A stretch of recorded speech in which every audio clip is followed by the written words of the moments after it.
Bonjour, vous écoutez Demain, le podcast de Lyon Positif. Parce que demain s'invente aujourd'hui en faisant autrement qu'hier, Frédéric Duval part avec notre invité aux sources de l'engagement et de l'inspiration. Céline, bonjour. Bonjour Frédéric. Merci d'être là. Ça me fait plaisir de partager ce moment avec toi. Merci d'avoir accepté l'invitation de Lyon Positif pour ce podcast qui s'appelle Demain. Ouais. Et demain, l'idée, c'est se projeter dans comment sera le monde de demain, comment on le prépare, qu'est-ce qu'on fait, comment on fait autrement. Et on va parler de qui tu es, de ton actualité. Moi, j'ai eu le plaisir de te rencontrer un peu par la bande et par des amis communs sur ton activité. Comment on la présente d'ailleurs? Quand tu dis quel est ton métier, comment tu te présentes en vrai, toi? J'essaye de faire simple, mais c'est super compliqué.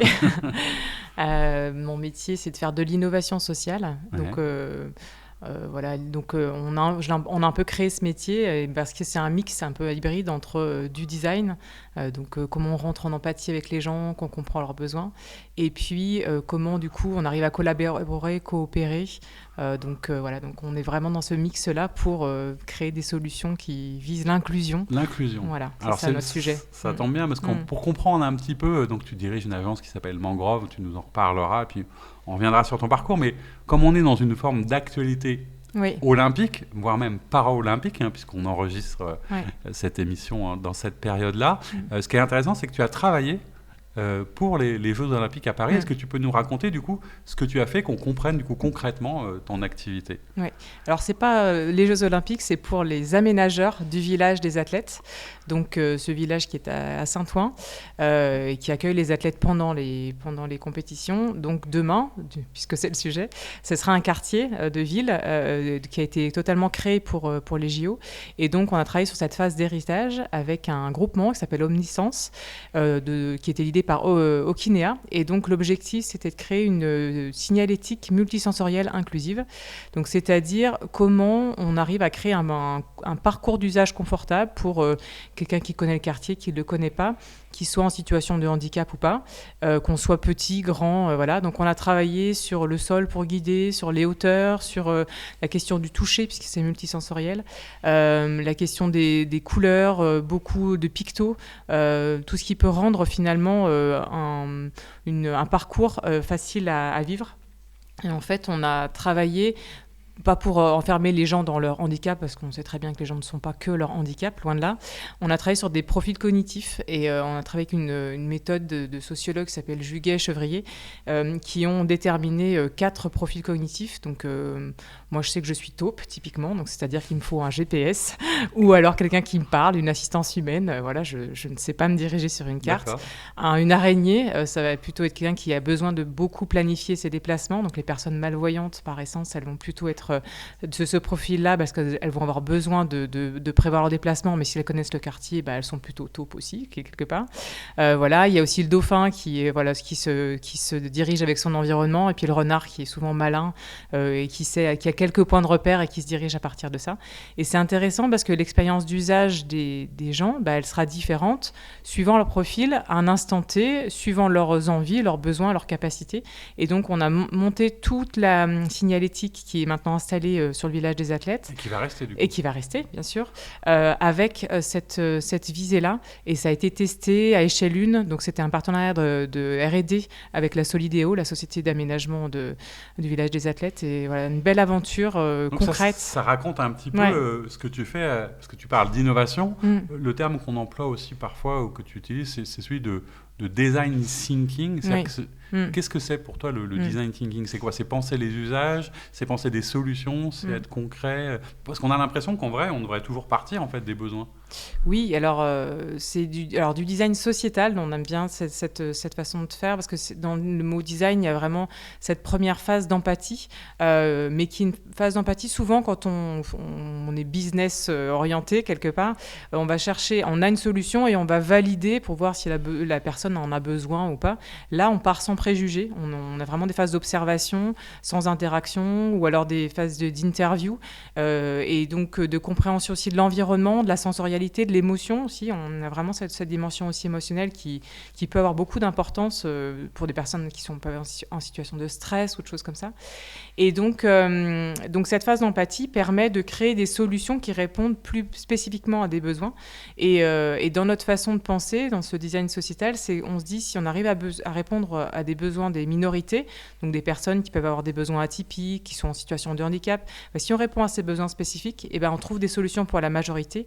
Et dans le design sociétal, il y a toute cette démarche empathie, idéation, prototypage, test. Voilà. Et donc du coup, on travaille toujours avec cette itération-là pour être au plus proche de la réalité du terrain, des besoins. Et puis ça permet de s'approprier facilement une innovation qui parfois peut être hors sol si on ne fait pas ça, quoi. Ça s'applique évidemment un peu dans nos villes. D'ailleurs, ce n'est pas un hasard, parce que tu as travaillé, je crois, à un moment dans des démarches de politique publique, d'intérêt général, je crois même à la métropole de Lyon. Mais ça semblerait pourtant évident de commencer par ça. Pourquoi est-ce que ça n'a pas toujours été le cas ? C'est parce qu'on a parfois l'impression qu'on nous a pondu un peu des équipements, des aménagements, sans forcément penser à la réalité des usages. On a une culture très cartésienne d'ingénieurs, experts qui pensent à la place des autres. Donc du coup, on ne se pose plus la question. Si on prend la question de la norme PMR, des personnes à mobilité réduite, typiquement, c'est pour des fauteuils. Donc on met le handicap dans du fauteuil. Comme puis on calibre tout autour. Et on calibre tout autour. Donc par exemple, si vous avez un immeuble PMR, un logement, vous ne pouvez pas aller sur votre balcon parce qu'en fait, dans la norme PMR, il n'y a pas le fait de ne pas avoir de seuil. Vous ne pouvez pas vous regarder dans un miroir. Vous ne pouvez pas répondre à l'interphone. Donc en fait, la question de l'usage, finalement, elle vient de plus en plus. Maintenant, on a même un nom. On parle d'assistance à maîtrise d'usage. Donc ça, c'est super intéressant. Mais ce n'est pas naturel dans nos fonctionnements d'avoir cette phase d'empathie très importante et de réellement se laisser guider par le besoin et l'usage des personnes auxquelles on s'adresse, quoi. Et du coup, est-ce que tu as l'impression aujourd'hui, et on va revenir sur ton parcours, mais que ce que tu fais a peut-être du sens ? Qu'est-ce qui te motive au quotidien pour inventer ça ? D'abord, il faut avoir la curiosité, il faut aller questionner, il faut s'intéresser, mais est-ce que tu as l'impression que ce faisant et autour des usages, tu trouves du sens dans les réalisations qui sont les tiennes, les projets ? Je trouve que c'est concret, quoi. C'est concret. Moi, mon objectif, c'est d'être utile au plus grand nombre. Donc, du coup, quand on crée des outils de communication alternatifs pour faire qu'une personne qui ne peut pas formuler son besoin parce qu'il ne parle pas très bien le français, parce qu'il est en situation de handicap, et qu'on met ça chez les commerçants, dans la vie de tous les jours, il y a un outil où on va pouvoir pointer son besoin et puis, du coup, on va pouvoir prêter de l'attention à l'autre et donc montrer qu'on va passer un moment ou un court instant, mais d'avoir cette attention, rien que ça baisse les frustrations. Et donc cette création, c'est là aussi le design avec des créations concrètes d'outils, de produits, du coup ça rend service au plus grand nombre. Donc pour moi, l'innovation, elle doit être frugale, parce que l'idée, c'est pas de faire des trucs qui coûtent, qui seront prêtes dans 10 ans, il faut qu'on le fasse maintenant. Tout ça opérationnel, concret, utile au plus grand nombre aussi. C'est ça qui est important, parce que l'innovation n'est pas que technologique. Moi, j'aime beaucoup cette question de la stratégie des petits pas. Parce que du coup, quand on voit très très grand, du coup, on n'ose pas y aller. C'est une montagne. Voilà. C'est une montagne, alors que là, étape par étape. Voilà, exactement. Donc, c'est très pragmatique, en fait. Cette attention, d'ailleurs, aux autres, à la minorité ou au questionnement, parce que tu parles d'empathie, c'est aussi une manière de s'intéresser à l'autre. Est-ce que c'est quelque chose que tu as toujours eu, ou tu as l'impression que ça a toujours été un de tes leviers, un de tes moteurs dans ton parcours ? Oui, et ça a même été un problème pendant longtemps, dans le sens où j'étais que dans le fait de répondre aux besoins des autres. Donc en s'oubliant un peu soi, du coup. Complètement, même à vrai dire. Et donc, du coup, il y a eu des moments où j'étais un peu même décentrée au début de l'entrepreneuriat, parce que j'avais pas cet ancrage-là. Et c'était un problème. Et en fait, au jour où je me suis dit, mais c'est pas un problème, en fait, d'avoir envie d'être dans l'aide des autres et si tu en fais une force, du coup, ça sera utile pour toi, parce que ça te fera du bien et ça fera du bien aux autres. Donc, j'ai un peu assumé ce côté empathique et bien le vivre. Tout en te protégeant un peu mieux maintenant, parce que c'est d'ailleurs peut-être un des risques. Nous, on rencontre souvent des tas de personnes très engagées, très impliquées, qui se perdent un peu ou qui se carbonise un peu souvent dans l'aide aux autres en s'oubliant soi-même. On rencontre beaucoup de gens qui sont un peu des pionniers, qui ont été défrichés des voies, que ce soit des architectes hyper engagés sur les matériaux, et puis qui du coup se disent mais le marché répond pas, mais j'arrive pas à en vivre, voilà. Et c'est vrai qu'ils abandonnent parfois, et c'est vrai que si on n'a pas pris conscience qu'il fallait qu'on prenne soin de soi pour prendre soin des autres, du coup on peut tomber dans l'éco-anxiété, dans une vision de la société très négative, et en fait et c'est vraiment cet équilibre-là qui est toujours précaire, de toute façon, chaque moment, chaque séquence, voilà. Mais c'est ça qui, je pense, dans le moment où on est de cette transition-là, c'est vraiment ça qui est important, c'est arriver à être un petit peu, conscient de ce qu'on peut, ce qu'on veut et ce qu'on veut pas. Et puis des limites aussi. Voilà, c'est ça. On ne peut pas sauver le monde, mais on peut y contribuer un Voilà, petit peu. C'est ça. Parce que sinon, c'est énorme, en fait. Ça fait un peu trop gros. Ouais. Alors, je disais que tu as commencé ton histoire avec Lyon pour tes études, parce que tu es de Roanne. Tout à fait. Donc, tu n'es pas de très, très loin. Non. Tu es venu faire des études. Et qu'est-ce que tu avais comme envie, comme rêve à un moment? Est-ce que tu avais... Je crois que tu voulais être journaliste à un moment quand tu as commencé. Oui, au début, c'était mon souhait. Et du coup, j'ai commencé fac d'histoire, voilà. Et puis, c'est vrai que le journalisme, il y a un côté, très spectateur, mais en même temps très révélateur de ce qui peut se passer. Et en même temps, des conditions de faire son métier qui ne sont pas évidentes, toujours. Et surtout que j'avais déjà envie d'être dans cette forme d'engagement. Et donc, c'est pour ça que je me suis orientée plus sur la communication, où du coup, je me semblait qu'il y avait des choses intéressantes à faire autour de ça, pour être au service de projets peut-être concrets, avec peut-être une visée un peu plus tangible, plutôt que de relater en étant... mais de toute façon, les mots sont hyper importants.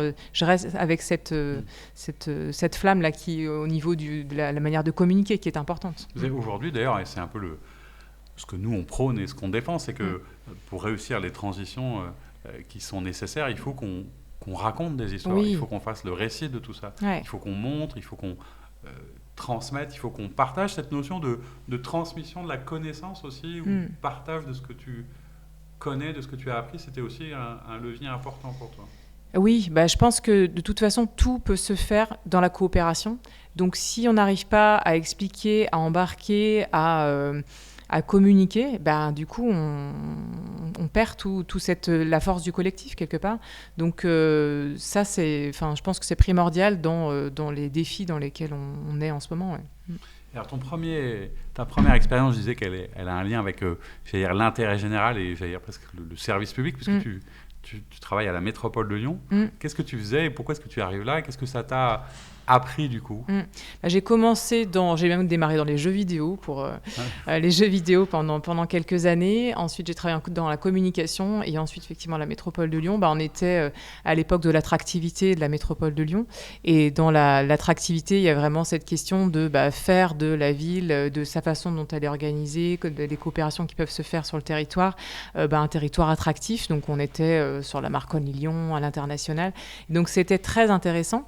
Après, il y a eu toute une réflexion autour de la Smart City, donc comment on rend cette ville intelligente. Voilà, donc c'était un concept un peu nébuleux et c'est là où je me suis intéressée à tout ce qui était design thinking, design de service, parce que je me suis dit comment on arrive à faire comprendre aux gens que ça peut être intéressant pour eux.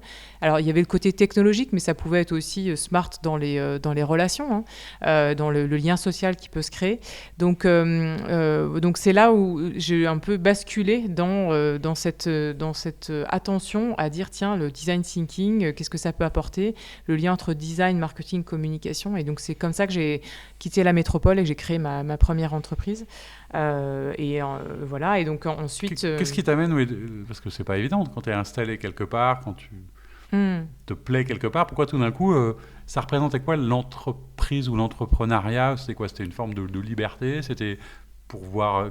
Qu'est-ce que ça matérialisait? Je m'étais mis comme, je sais pas, des fois on se met objectif qu'à 35 ans j'aurais monté ma boîte. D'accord. Ah oui. Voilà, j'avais envie de ça et 35 ans approchaient, 36 ans et je me suis dit faut et voilà, et je voulais pas monter quelque chose de classique et donc c'est là où quand j'ai trouvé ce concept de design et de marketing, je me suis dit tiens, il y a quelque chose à faire autour de ça et quelque chose de sincère en fait dans la démarche parce qu'on va vraiment chercher chercher le besoin des personnes, comment ils peuvent s'approprier l'innovation. Et donc, c'est pour ça que je suis partie sur cette aventure entrepreneuriale où on est dans le faire. Et puis, je voulais voir ce que j'avais dans le ventre un peu. C'était aussi un peu un challenge clairement. Personnel pour te confronter, y compris à tes propres limites. Et ça fait quelques années maintenant. Quand tu regardes les débuts de ton parcours d'entrepreneur, qu'est-ce qui reste ? Déjà, je me rends compte du chemin que j'ai parcouru parce que mon mari, avec le recul, il me dit, au début, tu as entrepris un peu en t'excusant. Je m'excusais de passer du temps, je m'excusais de mettre un peu d'argent là-dessus, je m'excusais de... Voilà, donc c'était vraiment... il fallait un chemin pour se sentir assez légitime pour se lancer comme ça. Alors, il y a beaucoup de... Quand on se fait un peu challenger, coacher par d'autres réseaux qui nous aident, il y a le syndrome de la femme entrepreneur qui est toujours en train de se légitimer. Je sais pas. Bon, après, j'aime pas trop stigmatiser comme ça, mais du coup, donc là, maintenant, il y a cette forme d'alignement, et cette forme d'alignement, elle est justement là parce que le projet entrepreneurial que je porte, il me dépasse complètement. Moi, je voulais embaucher... des collaborateurs, qu'on soit une équipe, qu'on soit une team au service d'un projet sociétal. Et du coup, là, ça décuple l'énergie, peu importe les nuits courtes et compagnie, on est là où on doit être. Attention à toi. Oui, bien sûr. On a dit que la boussole, c'était le fait d'être aligné, mais d'être attentif. Ouais. On parle beaucoup aujourd'hui dans notre société d'engagement. Est-ce que toi, tu te définirais comme quelqu'un d'engagé, ou qu'est-ce que ça représente pour toi, l'engagement ? Puisque le podcast, c'est aussi d'essayer de comprendre quel est le levier ou le point de départ d'une forme d'engagement qui dépasse justement un peu soi et au service des autres. L'engagement, c'est déjà peut-être avoir pris du recul par rapport à soi, c'est-à-dire savoir sur quoi on a envie d'agir, parce que moi je sais que c'est la justice sociale qui est vraiment un point qui est très fort. Je trouve ça, il y a des choses des combats qui je comprends pas que certains, ça marche à chaque fois, c'est le truc, ça m'embarque. En fait, l'idée c'est quoi ? C'est que tout le monde n'est pas à égalité, n'est pas les mêmes chances au départ, c'est ça ? Exactement, parce qu'on n'est pas né où il faut, parce qu'on n'a pas la culture, parce qu'on n'a pas l'éducation, les rencontres, l'opportunité. Exactement.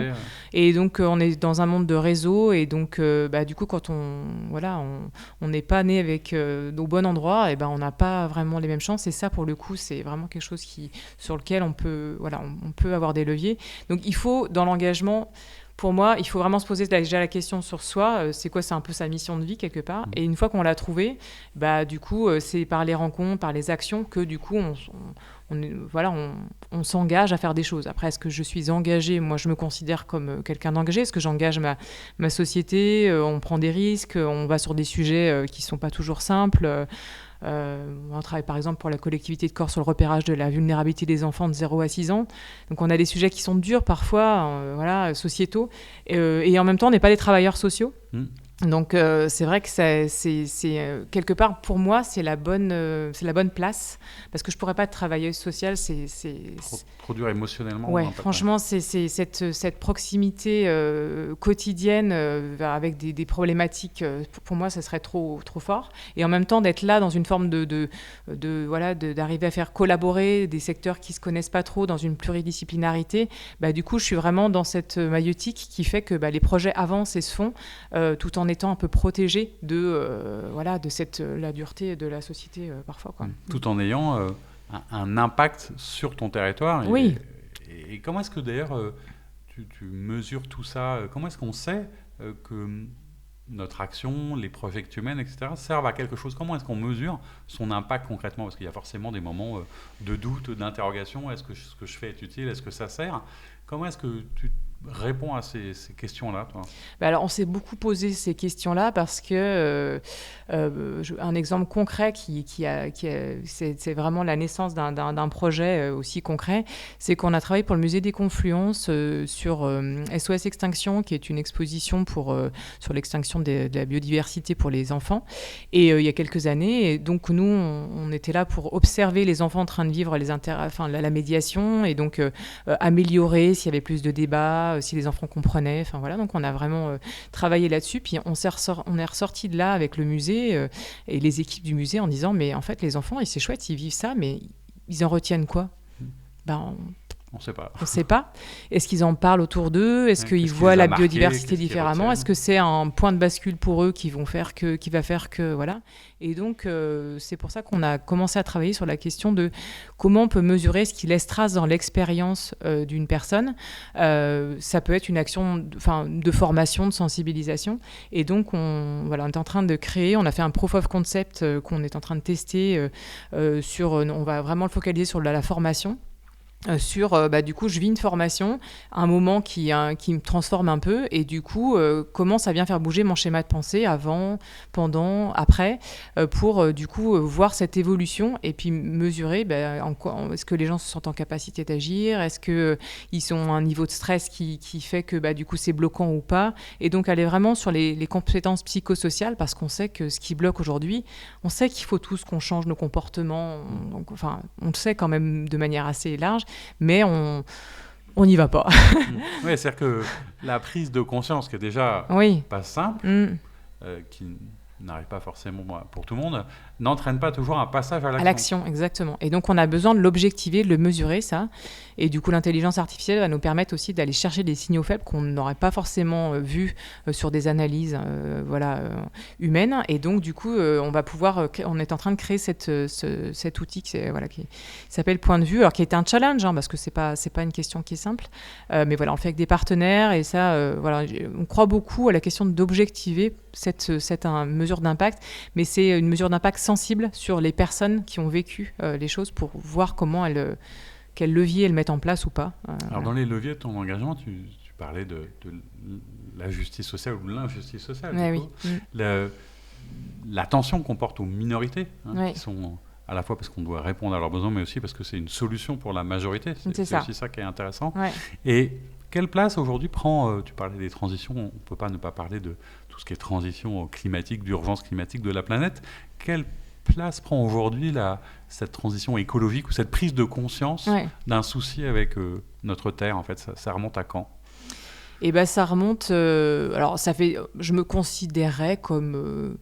éclairée, je dirais pas sachante, loin de là, mais sur la question environnementale, parce que voilà, on est en connexion avec la nature, avec son environnement, avec l'énergie, les ressources, voilà.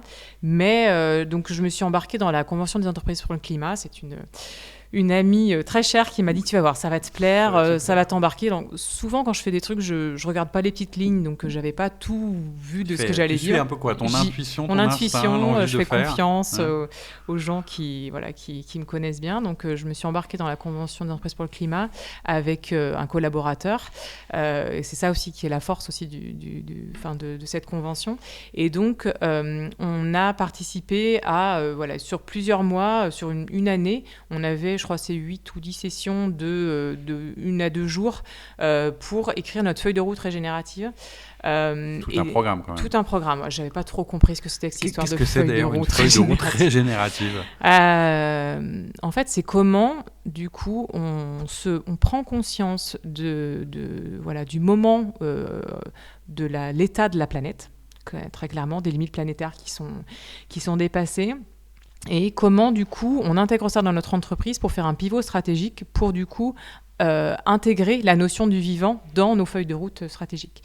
Alors après, c'est un process un peu long, donc ils font la théorie du U donc on descend bas, donc on a les 2 premiers jours, on ressort, on a un peu envie de pleurer concrètement. Et pour le coup, il y a une vraie prise de conscience. Voilà, et parce qu'à force puis on avait vraiment des speakers inspirants, puis brique après brique, on prend compte. Mais est-ce que c'est pas un moment difficile d'ailleurs parce qu'on en parlait, mais la prise de conscience, une fois que tu as découvert, on peut pas faire comme si ça n'existait plus. Tu peux pas faire comme si tu le savais pas. C'est exactement ça. Et en fait, moi, ce qui m'a vraiment touchée, c'est que je crois que c'était à la 3e session, on était dans les locaux de la centrale Lyon, là, et du coup, il y avait trois jeunes étudiants qui sont venus là. Il y en avait un qui était très éco-anxieux, et puis il y avait une jeune femme qui s'appelle Margot qui nous a parlé qui était à Sciences Po, et qui nous regardait droit dans les yeux, donc 300 personnes, chefs d'entreprise, collaborateurs, et qui nous dit, nous, on est au courant, enfin, merci, on sait.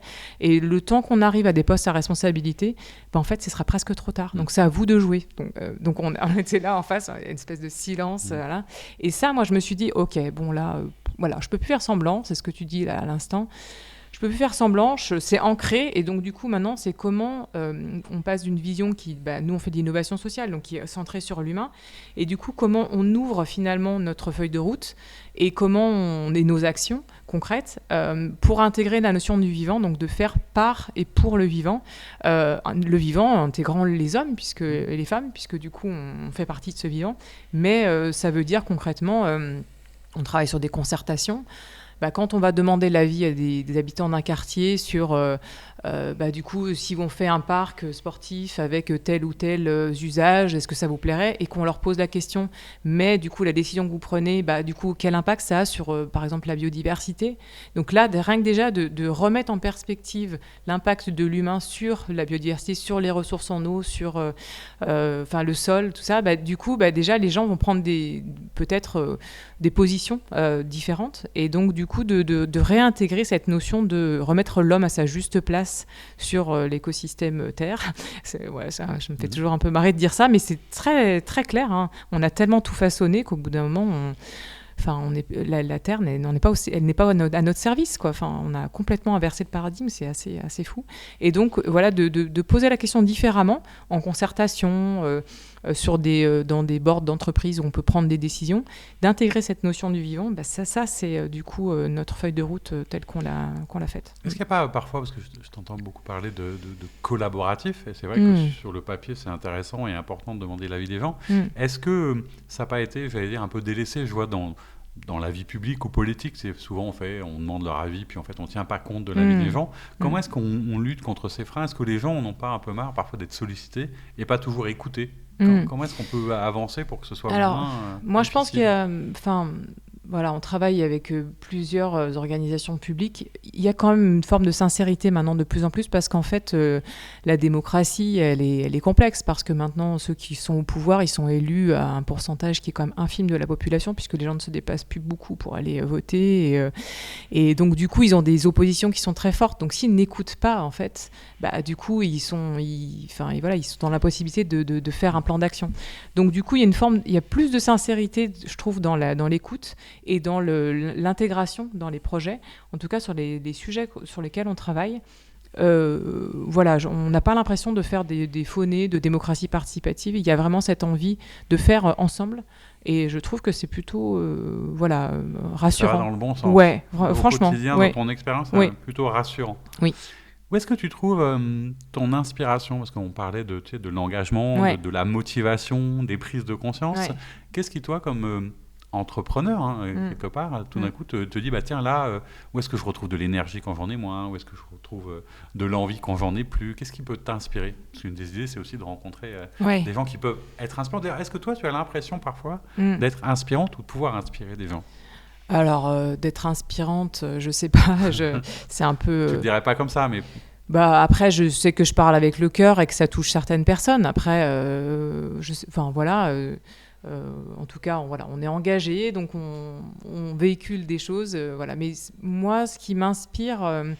j'ai pas de mentor. T'as pas un exemple comme ça ? Non, j'ai pas d'exemple. Quand je cherche, j'ai plein d'exemples, mais plein d'exemples à plein de niveaux différents. C'est une entrepreneuse qu'on a accueillie pour les Duodais, qui est en train de monter, qui s'appelle Léane Pinel. Je la cite parce que elle est vraiment, elle est bluffante, qui est en train de monter une gamme d'accessoires pour les personnes malvoyantes, mais aussi et donc elle transcende son handicap pour en faire une force et ça te bluffe. Ça c'est vraiment c'est chouette. Un podcast, j'ai écouté ce week-end là sur la petite princesse là avec un écrivain qui s'appelle La Révolution bleue là sur le récit collectif positif de ce monde de demain qu'on a envie d'écrire. Donc ça m'inspire. C'est mes enfants qui vont me dire un truc à un moment, mes collaborateurs qui ont des idées, qui challengent le truc. Est-ce que ça veut dire que c'est aussi ce que tu racontes, c'est comme un état d'esprit ? Être inspiré ou être dans l'innovation, c'est comme une espèce de truc soit naturel ou que tu dois un peu cultiver pour être ouvert en fait. En fait, c'est accueillir. Exactement, et c'est pour moi la curiosité est un joli défaut, et c'est en fait la capacité à faire des matchs entre de grappiller à droite et à gauche qui fait que là il y a de l'innovation qui est créée, et justement c'est quand on est ouvert et quand quand on met ces capteurs sur l'écosystème dans lequel on vit, que la nature est inspirante aussi. Enfin, je veux dire, dans ces modèles de développement, de fonctionnement, c'est hyper inspirant. Donc du coup, c'est ça en fait moi qui m'inspire. Et du coup, c'est peut-être aussi refaire à sa sauce finalement des choses sans avoir à suivre une pensée. Enfin voilà, moi je suis pas trop là-dedans. T'as pas de dogme, t'as pas d'école, t'as un côté pragmatique et tu peux accueillir même des choses qui pourraient te remettre en cause ce à quoi tu croyais, mais parce que tu te dis voilà, c'est peut-être la bonne solution pour aller. Oui, j'ai pas d'idéaux, de trucs sur lesquels je transigerai pas. Je suis à l'écoute, effectivement, c'est peut-être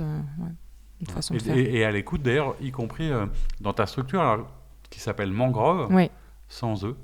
Ouais, M-E-N-G-R-O-V. Ouais, sinon on ne peut pas déposer une marque qui est d'un nom commun. Et pourquoi est-ce que tu avais choisi ce nom ? Ça m'intéresse.